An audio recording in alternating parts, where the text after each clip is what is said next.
सर्वेभ्यो नमो नमः। प्रिय विद्यार्थियों, आज मैं चर्चा करने जा रहा हूँ नवमी कक्षा के अष्टम पाठ चैप्टर 8 लौह तुला के संपूर्ण अभ्यास की। तो आइए देखते हैं लौह तुला का संपूर्ण अभ्यास। पहला प्रश्न, एक पदेन उत्तरम लिखत। क्या कह रहा है? नहीं, एक पदेन उत्तरम लिखत अर्थात एक पद में उत्तर लिखिए।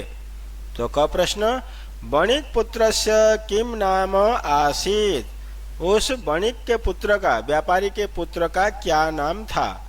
तो हमने चैप्टर में पढ़ा था जीर्णधन। जीर्णधन उस व्यापारी के पुत्र का नाम था। ख प्रश्न, तुला केह भक्षिता आसीत। तुला जो तराजू थी वो केह किनके द्वारा भक्षिता आसीत, खा ली गई थी?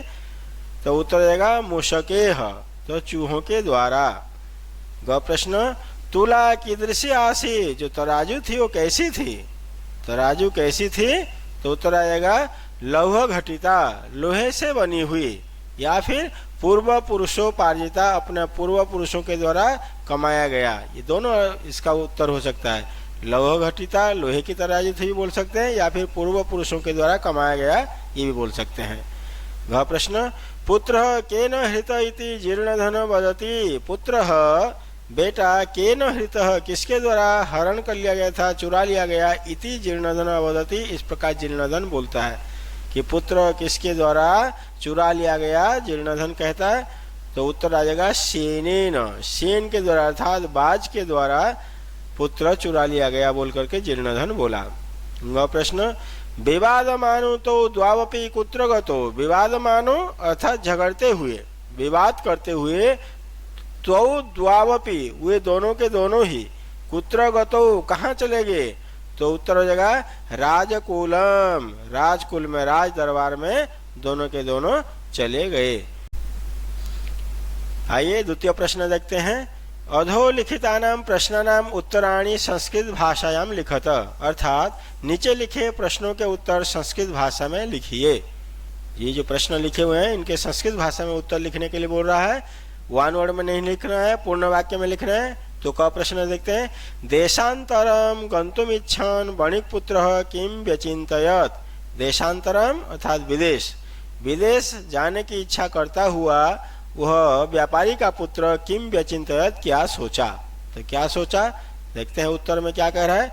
देशांतरम गंतुम इच्छन, विदेश जाने की इच्छा करता हुआ वह बणिक पुत्र व्यचिंतयत, सोचने लगा, व्यापारी का पुत्र सोचा कि नहीं, यत्र स्ववीर्यत भोगा भोक्ता, जहाँ अपने पराक्रम से, अपने ताकत से भोगों को भोगा जाता है अर्थात सुखों को भोगा जाता है, तत्र विभवहीन यह वसेत।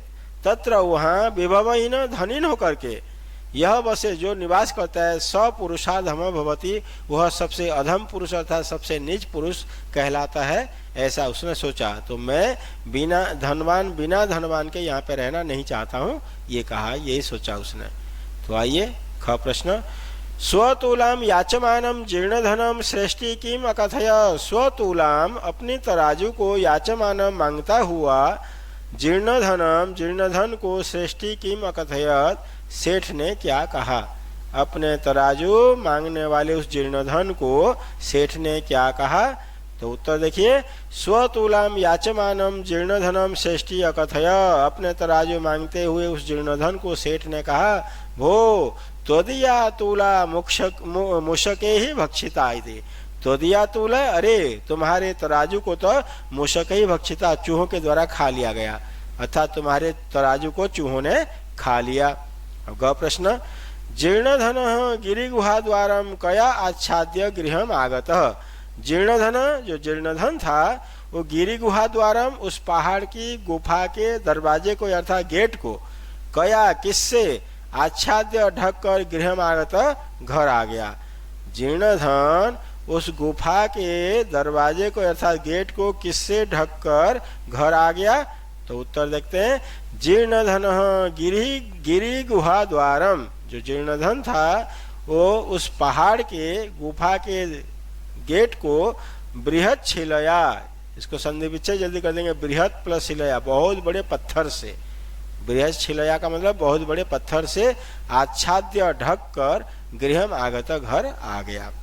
घ प्रश्न स्नानानन्तरं पुत्र विषये पृष्टः वणिकपुत्रः श्रेष्ठिनां किम अवदत्। स्नान के बाद पुत्र के बारे में पूछने पर वह व्यापारी का पुत्र सेठ को क्या बोला, सेठ को क्या जवाब दिया? तो उत्तर आ जाएगा स्नानानन्तरम, स्नान प्लस अनंतरम, नहाने के बाद पुत्र के बारे में पूछे जाने पर वह व्यापारी का पुत्र श्रेष्ठिनो अवदत्, सेठ से बोला नदी तटात् सह सेनेन हृतः इति। नदी तटात्, नदी के तट से, नदी के किनारे से, स मतलब वह तुम्हारा पुत्र, सेनेन हृतः, बाज के द्वारा उठा लिया गया था, बाज उसे ले गया। तो आइए देखते हैं अगला प्रश्न वह वाला। धर्माधिकारिण जीर्णधन श्रेष्ठिनो कथम तोषितवन्तः। जो धर्माधिकारी थे, न्याय करने वाले थे, उन्होंने जीर्णधन और सेठ को किस प्रकार से संतुष्ट किया? तो उत्तर आ जाएगा धर्माधिकारिण, धर्माधिकारियों ने, धर्म को जानने वाले धर्माचार्यों ने जीर्णधन और सेठ को परस्पर संबोध्य, आपस में समझाकर, तुला शिशु प्रदानेन, तराजू और बालक के प्रदान करने से या प्रदान कर या देकर तोषितवन्तः, उन्हें प्रसन्न कर दिया। मतलब उसको तराजू दे दिया और उसको उसका बच्चा दे दिया, इस प्रकार दे करके उन्होंने उसे, उन दोनों को संतुष्ट किया। आइए तीसरा प्रश्न देखते हैं। स्थूल पदान्यधिकृत्य प्रश्न निर्माणम कुरुत। प्रिय विद्यार्थियों, यहाँ कह रहा है कि स्थूल पद, ये जो बोल्ड में लिखा गया है, बड़े बड़े अक्षर में लिखा है, मोटे अक्षर में, इसी पद को आधार मानकर प्रश्न निर्माण करने के लिए कह रहा है। तो मैंने इस प्रश्न निर्माण के ऊपर 2 वीडियो डाला है। जिस विद्यार्थी ने भी मेरे चैनल को सब्सक्राइब नहीं किया है, जरूर सब्सक्राइब कीजिए, और वहाँ प्लेलिस्ट में सभी के सभी वीडियो उपलब्ध हो जाएंगे। तो पहला देखिए, जीर्णधन विभव क्षयात देशांतरम गंतुम इच्छान व्यचिंतय। जो जीर्णधन था वो धन नष्ट हो जाने से विदेश जाने की इच्छा करता हुआ सोचने लगा। तो जीर्णधन में अंडरलाइन है, कौन धन नष्ट होने से सोचने लगा? तो जीर्णधन, ये पुल्लिंग है, प्रथमा व्यक्ति एक वचन है, तो यहाँ पे आ जाएगा कह, कौन, कौन धन नष्ट होने से विदेश जाने की इच्छा करता हुआ सोचा। तो आइए देखते हैं ख प्रश्न। श्रेष्ठिन शिशु स्नानोपकरणमादाय अभ्यागतेन सह प्रस्थित। श्रेष्ठिन शिशु, उस सेठ का बालक, बच्चा, नहाने की सामग्री लेकर, स्नान उपकरण आदाय, नहाने की सामग्री लेकर अभ्यागतेन सह प्रस्थित, उस मेहमान के साथ चल पड़ा। तो अभ्यागतेन में ये बोल्ड में लिखा हुआ है, तो इसी के बेस पर हम प्रश्न निर्माण करेंगे। ये तृतीया विभक्ति एक वचन है, बालक की तरह रूप चला है, बालकेन अभ्यागतेन, तो पुल्लिंग में आ जाएगा किम शब्द का केन। सेठ का बालक नहाने की सामग्री लेकर किसके साथ चल पड़ा? वह प्रश्न। वणिक गिरी गुहाम बृहत्शिलया आच्छादितवान। उस वणिक ने, उस व्यापारी ने पहाड़ की गुफा को बहुत बड़े पत्थर से ढक दिया, बहुत बड़े पत्थर से। तो यहाँ पे बृहत्शिलया है, यही बोल्ड में लिखा गया है। तो ये तृतीया विभक्ति एक वचन है, बालिका की तरह चला है, शिला शब्द है, शिलया, बृहत प्लस शिलया, तो यहाँ जगह कया कि वणिक जो व्यापारी था वो गिरी गुहाम, उस पहाड़ की गुफा को किससे ढक दिया? आइए घ वाला देखते हैं। सभ्य तो परस्परम संबोध्य तुला शिशु प्रदानेन संतोषितो। सभ्य, उस सज्जन पुरुषों के द्वारा उन दोनों को आपस में समझा बुझाकर तराजू और शिशु, बालक या शिशु प्रदान से संतुष्ट किया। अभ्यागतों ने, मतलब सज्जन पुरुषों ने उन दोनों को परस्पर समझा करके तराजू और शिशु, बालक दे करके संतुष्ट किया। तो किससे संतुष्ट किया? तुला शिशु प्रदानेन, ये तृतीया विभक्ति एक वचन है। तो यहाँ पे इसका हो जाएगा प्रश्न निर्माण केन, और लास्ट में प्रश्नवाचक चिन्ह जरूर लगाइएगा। तो उन सज्जन पुरुषों ने उन दोनों को परस्पर समझा करके किससे संतुष्ट किया? चौथा प्रश्न। अधोलिखितानां श्लोकानां अपूर्ण अन्वय प्रदत्तः पाठमाधृत्य तम पूरयत। ये जो नीचे लिखे गए अन्वय है, श्लोकों के अन्वय अपूर्ण है, अधूरे हैं, उनको पूरा करके हमें लिखना है। तो देखिए जहाँ पे पूरा करना है वहाँ पे मैंने वर्ड लिख दिया है, यत्र देशे अथवा स्थाने, जहाँ जिस देश अथवा स्थान में स्ववीर्यतः अपने पराक्रम से भोगा भुक्ता सुखों को भोगे जाते हैं, तस्मिन विभव ही न यह वसे, वहाँ पे उस जगह पे धन से हीन होकर जो रहता है, स पुरुषाधम, वही अधम पुरुष है, वही नीच व्यक्ति है। दूसरा वाला, राजन यत्र लौह सहस्रस्य तूला मूषकः खादन्ति तत्र सेनः बालकम हरेत अत्र संशय न, कि हे राजन, जहाँ लोहे से बने हुए तराजू को चूहे खा जाते हैं, वहाँ बाज बालक को हर लेता है, इसमें कोई संदेह नहीं है। आइए पांचवा प्रश्न देखते हैं। तत्पदम रेखांकितम कुरुत, उस पद को अंडरलाइन कीजिए, रेखांकित कीजिए, यत्र, जहाँ पे क्या क्या है, ल्यप प्रत्यय नास्ति, जिसमें ल्यप प्रत्यय नहीं है। ये जो चार शब्द दिए हुए हैं, इन चारों शब्द में जहाँ ल्यप प्रत्यय नहीं, उसी को अंडरलाइन करना है। तो ल्यप प्रत्यय किसमें नहीं देखते हैं, बिहस्य, इसमें ल्यप प्रत्यय, बी उपसर्ग हस धातु ल्यप प्रत्यय, लौह सहस्रस्य, इसमें कोई उपसर्ग ही नहीं है, तो यही आपका हो जाएगा ल्यप प्रत्यय। ये ल्यप प्रत्यय नहीं है इसमें, क्योंकि जब भी ल्यप प्रत्यय लगता है तो धातु से पहले कोई उपसर्ग जरूर रहता है। यहाँ पे भी उपसर्ग है, यहाँ पे भी उपसर्ग है, तो ये लौह सहस्रस्य, ये इसमें ये ल्यप प्रत्यय नहीं है। आगे देखते हैं, यत्र द्वितीया विभक्ति नास्ति, जहाँ द्वितीया विभक्ति नहीं है। ये जो चारों शब्द है, इन चारों शब्द में कहाँ पे द्वितीया विभक्ति नहीं है, श्रेष्ठिनम में है, श्रेष्ठी शब्द है, द्वितीया विभक्ति एक वचन है, श्रेष्ठी श्रेष्ठिनो श्रेष्ठिनो श्रेष्ठिनम, स्नानोपकरणम, इसमें भी द्वितीय है, सत्वरम, सत्वरम मतलब होता है जल्दी, ये एक अव्यय है, इसमें कोई द्वितीय विभक्ति नहीं है, तो यही अंडरलाइन हो जाएगा इसी शब्द के नीचे। कार्यकरणम, इसमें भी द्वितीय विभक्ति है। ग यत्र षष्ठी विभक्ति नास्ति, ये जो चारों शब्द इसमें षष्ठी विभक्ति किसमें नहीं है।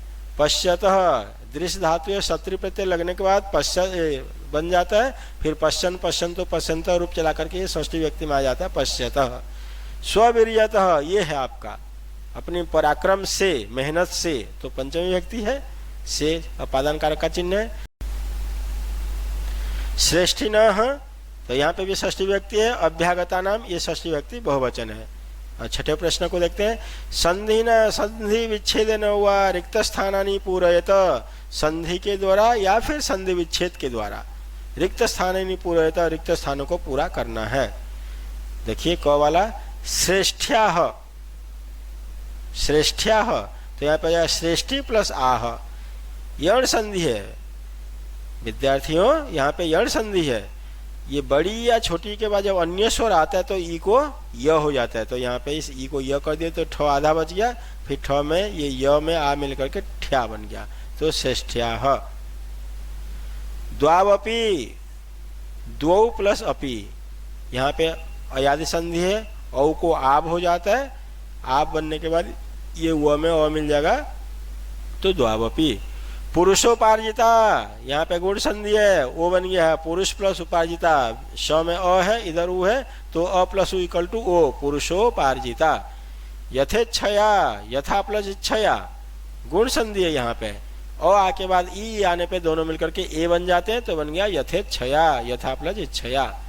स्नानोपकरणम, स्नान प्लस उपकरणम, नौ में अ है, इधर उ है, अ आके बाद उ आने पे दोनों मिलकर के ओ बन जाते हैं गुण संधि के नियम से, तो बन जाएगा स्नानोपकरणम। स्नानार्थम, स्नान प्लस अर्थम, कहाँ पे स्नान प्लस अर्थम, स्नानार्थम, नौ में अ है, इधर अ है, दोनों मिलकर के आ बन जाएगा स्नानार्थम। आइए देखते हैं सातवां प्रश्न, समस्त पदम विग्रह व लिखत, समस्त पद अथवा विग्रह लिखिए। अब ये क्लास 10th में आप लोग पढ़ेंगे, 9th में समास विग्रह वगैरह नहीं है, तो यहाँ पे मैं फिर भी समझा देता हूँ आप लोगों को। स्नानस्य उपकरणम, वैसे विग्रह बोलते हैं प्रिय विद्यार्थियों, जब शब्द को अलग अलग कर दिया जाता है उसको विग्रह बोलते हैं। अब जब कई शब्दों, दो या दो से अधिक शब्दों को जब जोड़ दिया जाता है उसे कहते हैं समस्त पद। तो यहाँ पे स्नानस्य उपकरणम, ये एक शब्द एक एक शब्द है। यहाँ पे षष्ठी तत्पुरुष समास है।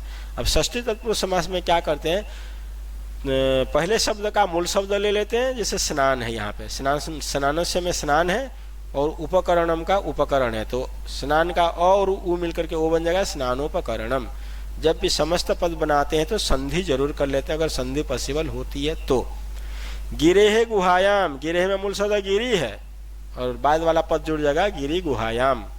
बाद वाला पद एज इट इज जुड़ जाता है, कुछ नहीं उसमें करना पड़ता है। तो गिरे में मूल शब्द लेते हैं हमेशा। पूर्व पद जो पहला वाला पद होता है वो पूर्व पद, उसका मूल शब्द लेते हैं गिरी गुहायाम।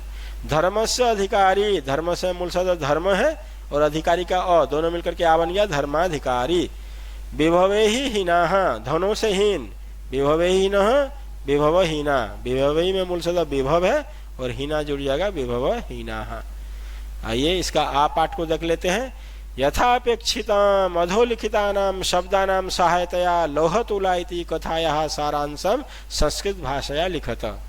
ये जो शब्द दिए गए हैं इन शब्दों की सहायता से इस लौहतुला पाठ का समरी लिखना है, सारांश लिखना है। तो क्या क्या शब्द देख लीजिए।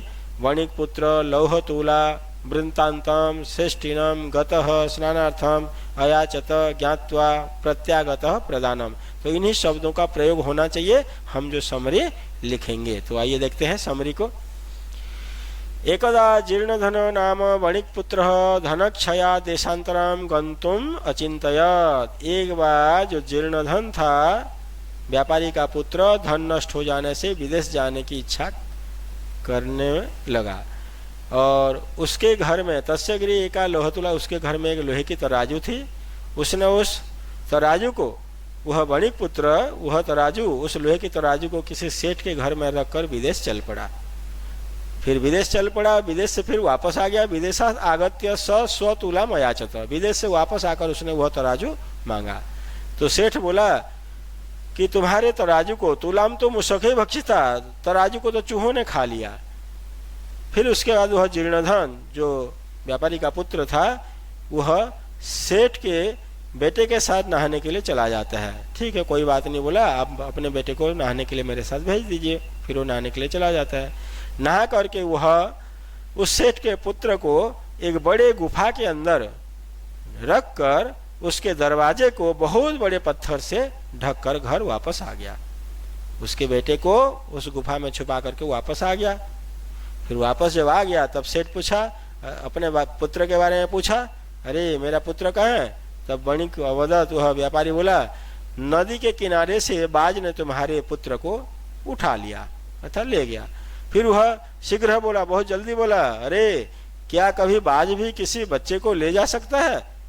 इसीलिए नहीं ले जा सकता, इसलिए तुम मेरे पुत्र को दे दो। तब वह जीर्णधन बोलता है कि रे, वह बोला जहाँ पे लोहे के तराजू को चूहे खा सकते हैं या चूहे खा जाते हैं तो वहाँ पे बालक भी बाज के द्वारा ले जा सकता है, कोई डाउट नहीं है।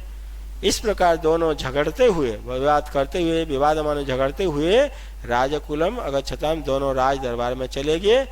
सर्वम और सारे वृत्तांत को सुन करके या जान करके धर्माधिकारियों ने तुला और तराजू, मतलब तराजू और शिशु बालक को दे करके उन दोनों को संतुष्ट कर दिया। धर्माधिकारियों ने उन दोनों को समझा दिया, उसे उसकी तराजू दे दी और उसे उसका बच्चा दे दिया। इस प्रकार से ये संपन्न होता है इस चैप्टर का पूरा अभ्यास। तो प्रिय विद्यार्थियों, जिसने भी मेरे चैनल को अभी तक सब्सक्राइब नहीं किया है एक बार सब्सक्राइब जरूर कीजिए, अपने मित्रों को बताइए। थैंक यू, धन्यवाद, नमो नमः।